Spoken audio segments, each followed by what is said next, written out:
Ladies and gentlemen, inductee Andrew G. Finlay, Jr. The year was 1941. Young Andy and his mother on the steps of the First United Methodist Church, Gunnersville, dressed like a policeman, or maybe it was an admiral. Andrew G. Finlay, Jr. would eventually follow the direction of Dr. Andrew G. Finlay, Sr. and become a household name in the Marshall County medical community.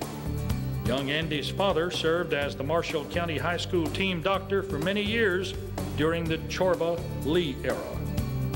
Here he is, all smiles, with another blue ribbon for those fancy irises. Next to his family and patients, he loved his irises and garden. The year was 1947, halftime of the Gunnersville Arab game.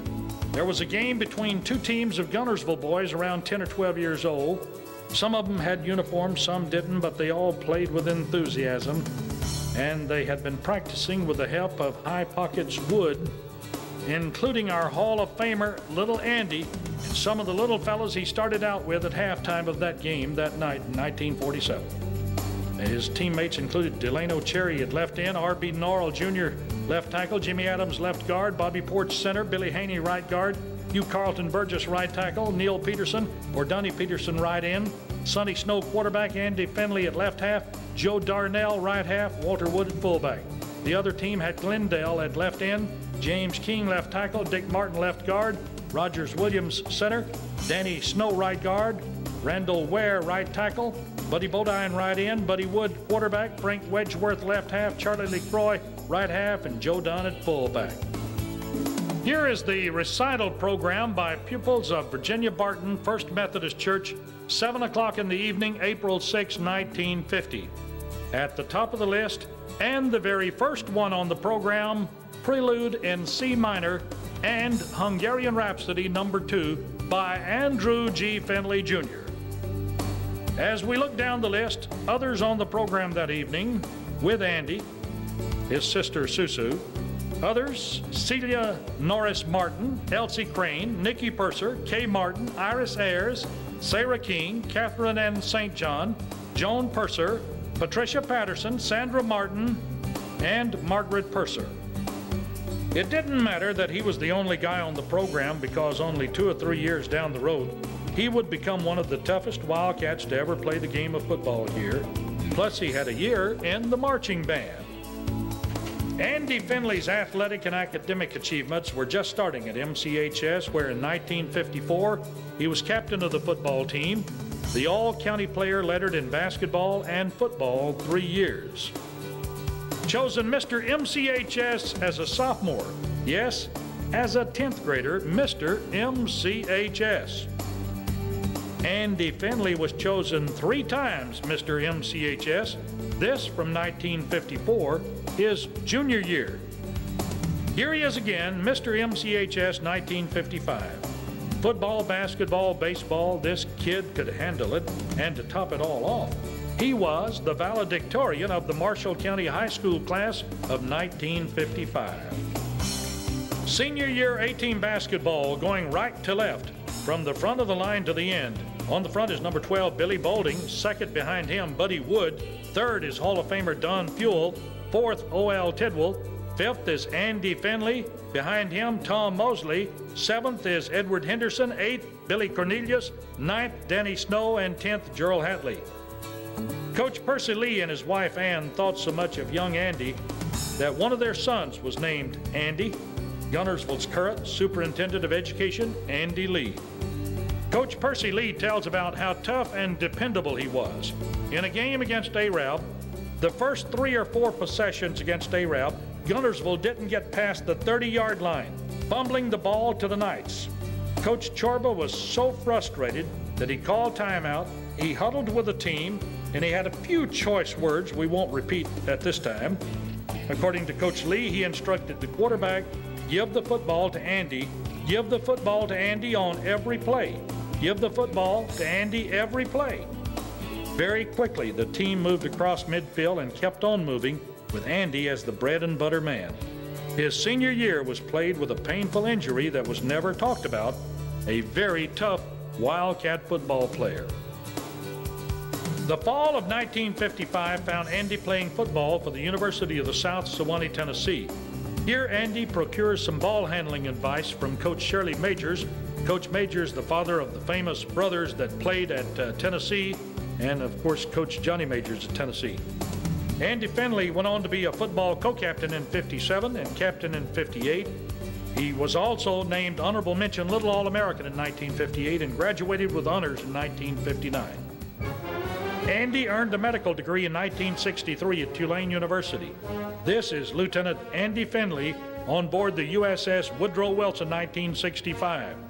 Dr. Andy Finlay's year of internship was followed by 2 years, 1964 through '66 in the U.S. Navy, the first at the U.S. Naval Hospital in Charleston, South Carolina, and the second year as medical officer aboard the USS Woodrow Wilson Polaris submarine. This is the USS Woodrow Wilson in San Francisco Harbor, 1965. This is Andrew Finlay, Jr., the first day of practice, September 1, 1970. He returned to Marshall County in 1970 as our first internist. He helped establish the first intensive care units at Arab Gunnersville and Boaz Albertville hospitals. This past Citizen of the Year in Albertville continues to lead and serve in his profession, church, and community. Marshall County has truly been honored and blessed with the life of Dr. Andy Finlay, Jr. Ladies and gentlemen, inductee Andy Finlay.